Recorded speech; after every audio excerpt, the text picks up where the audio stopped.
Hello అమ్మా. ఇగో బిడ్డ bus కోసం చూస్తున్నా, అత్తున్నా మీ ఇంటికి. బస్ స్టాండ్ కి మీ అల్లుని పంపించమంటావా అమ్మా? ఏంది అల్లుని బండి మీద కూర్చోవాలనా? అద్దుతీ బిడ్డ, నేను అత్త ఆటోకి.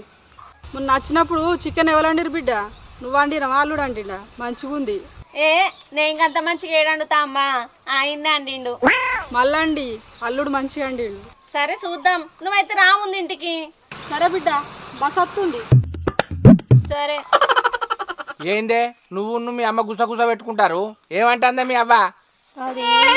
అదేందే చక్కగా చెప్పు, ఏమో గులుగుతానావు? మా అమ్మ చేతి వంట తిని తిని మా అమ్మకు నోరు సప్పబడ్డదట. నీ చేతి వంట మంచిగా ఉంటదని తినబుద్ధి వస్తుంది. ఏంది అల్లుని చేత అండించుకొని తింటదట్నా? నీ అవ్వ జీవితం. ఇక మీ అవ్వ వచ్చినాక నాకు కూర వేయడం చూస్తుందే, మొత్తం ఆమె తింటది. నా బతుకు.